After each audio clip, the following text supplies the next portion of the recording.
F-35偷工減料，戰機沒有安裝雷達，而是裝上了一個鐵塊。這是最近在某論壇上看到的一個標題，相信觀眾看到這個和火力軍一樣，第一反應是哪裡來的假新聞？但是經過火力軍核實，雖然有一些標題黨的成分在，內容基本屬實。因為美軍最近裝備的 F-35真的沒有裝雷達，而是在機頭部位放上了同等質量的配重塊。而對於任何戰機來說，沒有雷達，飛機本身的戰鬥力直接砍掉一大半。這不是危言聳聽，更何況對於全球第一的五代機 F-35而言，飛機本身存在的意義，絕大多數都是作為雷達的載體而服務的。那麼我們要問出那個毛骨悚然的問題：美軍真的不行了嗎？為什麼全球最強大的戰機居然連雷達都裝不起了？沒有雷達的 F-35還能幹什麼呢？今天火力軍帶你穿透迷霧，一起來看看這一切背後的真相。首先 F-35沒有裝雷達並不是偷工減料，但是很多專家說 F-35現在的問題比起什麼黑幕、貪污等要更加嚴重100倍。為什麼這麼說呢？因為真正的原因是 F-35的雷達確實還沒有造出來。為什麼會這樣呢？我們得先明白這批 F-35的特殊背景。這批帶着鐵塊出廠的戰機並不是普通的 F-35， 他們是美軍為了應對未來10年的國際競爭強行推動的鐵 R3及第3技術更新與 Block 4重大升級專案的產物。在這項宏大的計劃中，其中最核心的計劃就是美軍決定為 F-35換上 AN/APG-85雷達。F-35依舊是全球最強大的五代機，有句話叫做程序會跑就不要動。那麼美軍為什麼要換新款雷達？因為原來那款老一代的 APG-81雷達雖然依舊頂尖，但美軍假想的未來戰場與現在相比有很大的差距。未來戰場是一個高強度的電磁绞肉機，然而老款雷達使用的是上一代的砷化鎵材料，其發射功率和散热能力在現在的戰場上就已經出現发射功率和熱疏散能力逼近極限的情況了。所以老雷達並不具備在未來複雜的環境下依舊保持高水平作戰的能力。美軍迫切需要 APG-85這種採用最新氮化鎵材料的主動相位陣列雷達。那麼新款雷達和舊款有什麼區別嗎？在同等體積下，新雷達的能量密度和工作溫度上限是老款的3到5倍。這不僅讓新雷達的有效探测距離大幅延伸，更讓這款新雷達面板上的數千個微型組件獲得了前所未有的充沛動力。它們就像一個个獨立的作戰單元，不僅能進行極大範圍的掃描與多目標鎖定，甚至還能憑借巨大的功率優勢直接集中能量，發射高功率微波去燒穿和癱瘓敵人的防空電子設備。對美軍而言，這不僅僅是讓戰機看得更遠，更是用來在未來空戰中強行拉開技術代差的核心利器。但問題恰恰出在這份急於求成的野心上。想要把這樣一款帶有科幻色彩的先進雷達從圖紙變成現實，硬體與軟體的整合難度遠遠超出了洛馬公司和五角大廈的預期。伴隨着供應鏈的產能瓶頸以及底層代碼的頻頻報錯，這款新雷達陷入了嚴重的難產。於是尷尬的局面出現了，飛機的機體已經源源不斷地在流水線上組裝完成，但要裝在機頭上的 APG-85新雷達卻遲遲交不出來。既然新一代雷達難產，這個時候大家最直接的疑問肯定是，美軍的倉庫裡明明堆滿了上一代技術非常成熟的 APG-81雷達，為什麼不乾脆拿來應急，先裝上老雷達湊合着用，等新雷達測試好了量產了，再給這批戰機換上去不行嗎？答案是不行，不是不想，而是想換也換不了。因為為了迎接這款全新的 APG-85雷達以及配套的電子系統，這批最新生產的 F-35在組裝線上已經進行了一場不可逆改裝，它的內部結構已經被徹底重塑了。根據 F-35聯合項目辦公室主任格雷戈里·馬西洛中將的匯報，從第17批次開始 ，F-35的前機身、承重隔框和雷達安裝座已經被重新設計。其次是冷卻與供電系統的截然不同，新雷達需要更粗的液冷管線和完全不同規格的高壓供電排線。說人話就是新老雷達卡點不一樣，完全對不上，而且新雷達的用電量太大，老排線承受不住。有聰明的觀眾會想到，新的現在用不了，那能不能讓生產線掉頭，把結構改回老樣子？這不是不可能，理論上可行，但問題是現在戰機的供應鏈是一套龐大且死板的系統，一旦修改藍圖、變更機身模具，意味着整條生產線要停擺好幾個月甚至更久。這種時間與金錢的沉沒成本是焦慮的美軍絕對耗不起的。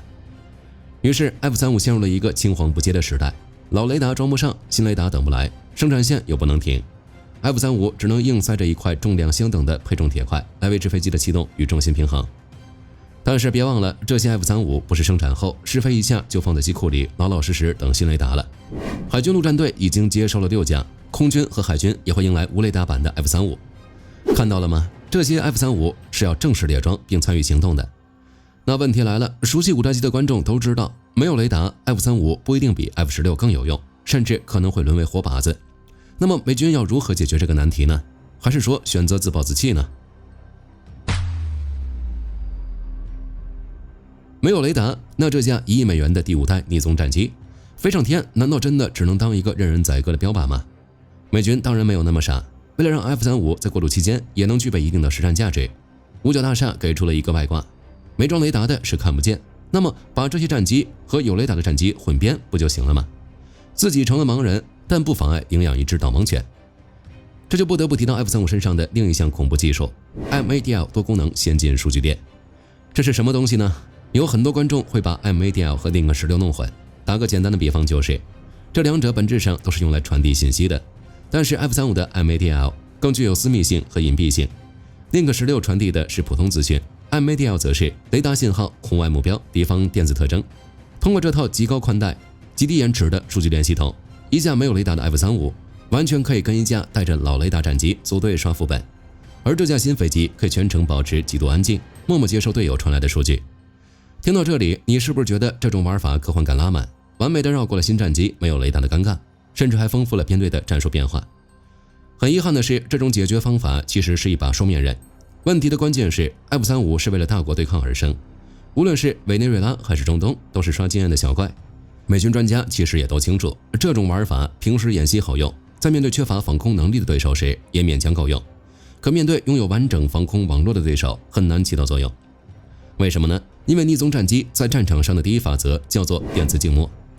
F-35之所以能隱形，靠的是特殊的雷達吸波塗層和特殊的氣动外形，讓敵人的雷達波照過來時產生慢反射或被吸收。但是隱形並不代表徹底消失。如果一架逆蹤戰機在天上主動開啟高功率的雷達向外掃描，在敵方先進的被動電子偵察系統眼裡，就像是在黑夜中主動點亮了火把。如果是正常狀態下， F-35會先在敌方預警外遠距離開啟雷達，在接近目標時僅短暫開啟或者保持全程靜默。但如果是在實戰中， F-35新老搭配的陣容，這套流程就會出現問題。一架缺少雷達的戰機必須依賴另一架戰機持續提供信息，那麼整個編隊就會被迫增加主動探測次數。對五代機來說，這意味着最大的優勢隱身和地壳探測性會受到影響，而四代機和五代機最大的差別就是在這裡。四代機開雷達是為了看見敵人，而五代機的設定是看見敵人，但不能被敌人看見。所以真到了實戰的时候，這種搭配僅違背了逆蹤戰機悄無聲息發動致命一擊的戰術初衷。這種戰術妥協是焦慮且無奈的。那麼為什麼呢？美軍不清楚這些情況嗎？當然清楚。那為什麼還要堅持這樣做呢？為什麼五角大廈鐵了心要等？為什麼寧願犧牲 F-35最關鍵的定位要硬扛到底？ F-35身上的雷達究竟是因為什麼而沒有造出來呢？美軍大費周章的搞升級、搞换代，到底有什麼用呢？雷達延期交付其實僅僅是表象。F-35真正要換的不僅有最關鍵的雷達，還有一整套系統。而這就是我們之前提到的 Block 4重大升級專案，以及作為其底層核心的硬体架構 TR3。如果把 F-35比喻成一台次世代的游戲主機，那麼這項專案就是把這台主機的內部硬体全部砸掉重組。而隨後的 Block 4專案，則是這台主機未來要跑的包含超過80項全新戰術功能的超級 DLC 擴充資料包。根據美國空軍與洛馬官方公開的資料， TR3 包含了3項大換血。原文是這樣的，給大家總結一下，就是提高了算力，擴大了儲存空間，還有就是優化了顯示屏幕布局。看起來沒什麼，因为這是火力軍給大家簡化後概括的。我們直接說結果，經過全新升級後， F-35很有可能匹配6代機。而早在2023年的1月6日，在美國加州的愛德華茲空軍基地，美軍試飛員羅爾森少校就駕駛着一架代號為 AF-07 的測試機，成功完成了 TR3 結構的首次升空試飛。當時五角大廈和洛馬公司對這次首飛寄予厚望，但就在所有人都以為技術難關已經被攻克，準備在 F-35的第15批次到第17批次的量產線上大展身手時，問題就這樣出現了。在後續的試飛中，這顆前衛的新大腦就像是發瘋一樣，幾百萬行全新的底層程式碼和新的硬體之間產生了嚴重的排斥反應。當戰機在進行高負載的資訊處理時，座艙裡那個全新屏幕會突然卡死，雷達圖像瞬間死機，導致整個武器系統陷入停擺。這對任何戰機來說都是絕對不可接受的。於是，由於 TR3 的軟體驗收嚴重不達標，美國高層一度震怒，直接在2023年底下達了拒收令。這也就是為什麼這款 F-35無法加裝雷達的原因。直到現在，洛馬公司的軟體工程師們依然在瘋狂地熬夜出錯，程序碼的 bug 遲早是能被修復的，這顆大腦總有一天能順暢運轉。所以說 F-35沒裝雷達確實是事實。那麼問題來了，我們前面講了很多的缺點，難道一點優點都沒有嗎？看到這裡，你會嘲笑美軍嗎？還是說你覺得這支有史以來最強大的軍隊，因為搞不定一顆雷達，正在走向沒落？確實，前面我們把 TR3 軟體宕機、新雷達難產、機頭被迫塞鐵塊這些難堪的缺點都給說了一遍。但問題是，軍事決策不是兒戲。如果這批帶着鐵塊的戰機真的只有致命缺陷，毫無實戰與後勤價值，美軍絕對寧願把 F-35放着吃灰，也絕對不會心甘情願的牽手，甚至把他們編入一線的連隊裡。既然缺點這麼致命，那美軍硬吞下這些半成品，優點到底是什麼呢？因為這種列裝是一次還不錯的嘗試。這個繞不開一個最核心的問題 ：F-35究竟還要服役多久？如果說這架戰機只剩下最後3-5年的壽命，那美軍的操作真的是蠢到家了，完全是在浪費納稅人的錢。但現實是 F-35有可能再戰50年，所以問題就來了：難道在未來的50年裡 ，F-35就會停下腳步，不再進行任何更新迭代了嗎？當然不可能。試想一下，如果10年、20年後，一場決定國家命運的戰爭突然爆發，而當時恰好有一項能夠扭轉局勢的黑科技出現了，這時候美軍該怎麼以最快的速度把這些致命的装備換到前線的戰機上？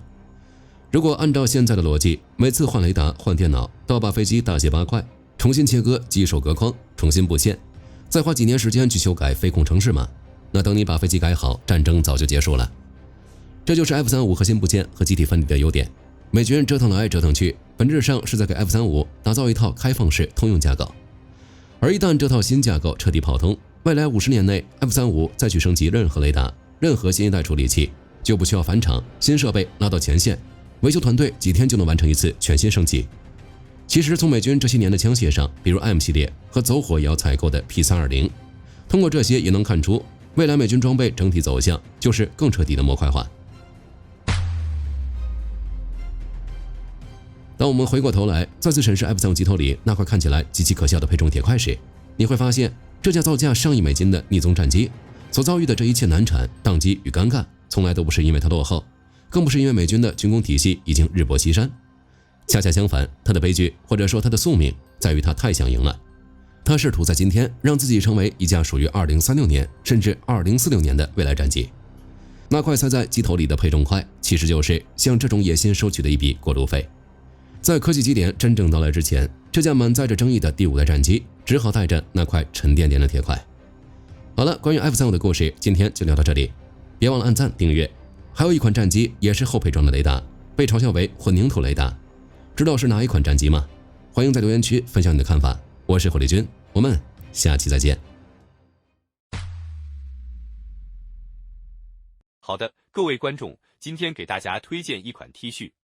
不僅超有態度，還堪稱性價比之王。首先，它超級輕，拿在手上輕飄飄，穿上身更是零負擔，舒服到讓你忘了它的存在。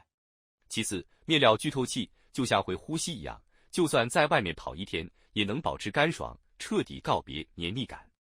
最關鍵的是，價格真的讓我驚掉下巴，僅需很少的錢，你就能擁有這份清爽。質量和舒適度絕對遠超這個價位。閉着眼入都不虧，多買幾件換着穿也毫無壓力。鏈接已經給你們上了，這種寶藏 T 恤手慢無，趕緊去搶。